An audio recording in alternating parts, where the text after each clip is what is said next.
Hi, everybody. Welcome to the first episode of name pending for the Batman 66 series talk. This is where I'm gonna go through an episode of the Batman 1966 series that I mentioned about a week or two ago, and yeah, I'm going to go with the very first episode, Hi Diddle Riddle.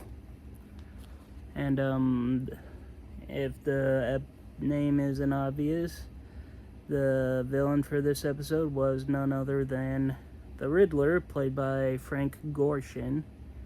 He's a little odd for my takes of what I'm used to for the Riddler. Just with how much he's just all over the place, he kind of feels more like he should be the Joker, honestly. But in and of itself, he's fine. Now, this all starts during a Gotham World Fair thing where Gotham City is having an exhibit with the country of Moldavia, and during a peaceful cake cutting, Riddler makes a cake explode and releases a riddle saying, "Why is an orange like a bell?" And this causes the police chief O'Hara and police commissioner Gordon to call on Batman and Robin for their help on this. Now, one of the things that instantly got me when they came to read the thing, I'm kind of confused on a few things on the insanity they get with. They both must be peeled.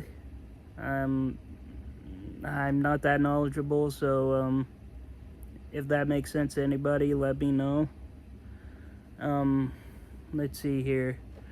They put two and two together and realize that he's getting ready to rob this dude named Mr. Peel, who owns this art gallery.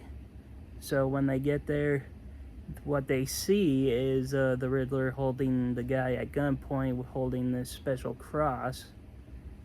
And after giving him a very confusing riddle, it was so preposterous for the answer, I can't even remember what it was.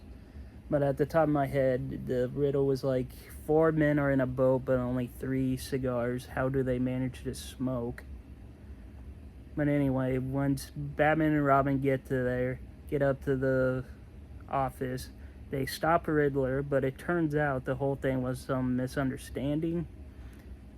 It turns out that the cross actually belonged to the Riddler, and he was returning it to Mr. Peel. And the gun he had was apparently one of those special lighters that you shoot it and a little fire comes out as a cigarette lighter. And I guess because of all this misunderstanding, the Riddler is able to put a lawsuit on Batman for unlawful arrest, slander, and I can't remember, but I'm not a big expert on the law, so anyone out there who is, I'm pretty sure it's kind of hard to sue somebody when you don't know who they are, and not to mention that, at least I'm pretty sure that the attack on the Moldavia thing from the beginning counts as a criminal act thing, and the Riddler is someone who wouldn't want to get arrested. So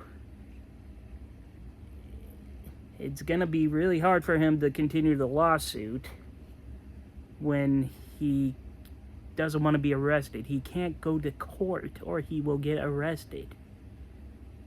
And you can't, again, correct me if I'm wrong, but how do you sue someone when you don't know who their identity is?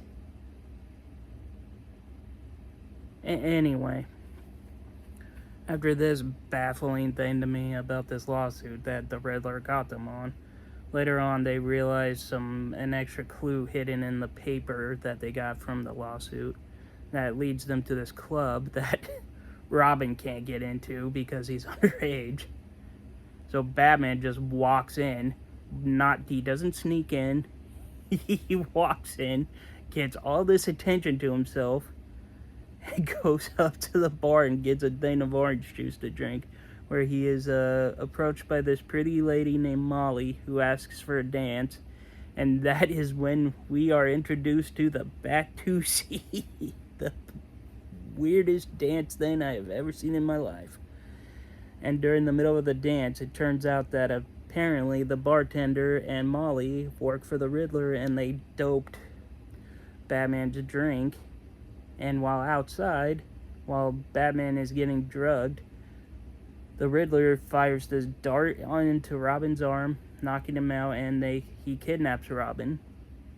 And Batman, all doped up, comes running out of the place, tries to get into the Batmobile to go chasing after Robin. But the cops come in.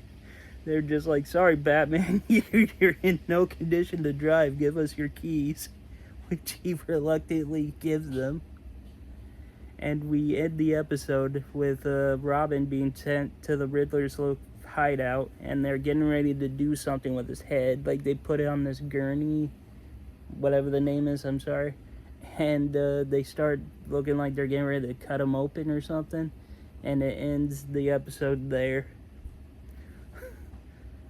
So altogether, this is a very weird beginning for a show. And I am taking a lot of it going into this being known that this is from like the 60s. It is insane and goofy, and I personally love it, especially in today's day and age where everything's all so dark and serious and all this other stuff. It doesn't hurt to have something like this. And that is the first episode of the Batman 66 series. Tune in next time, same therapy channel, same therapy time, as we find out how Batman and Robin defeat the Riddler. Until next time, I am the Super Guru signing off.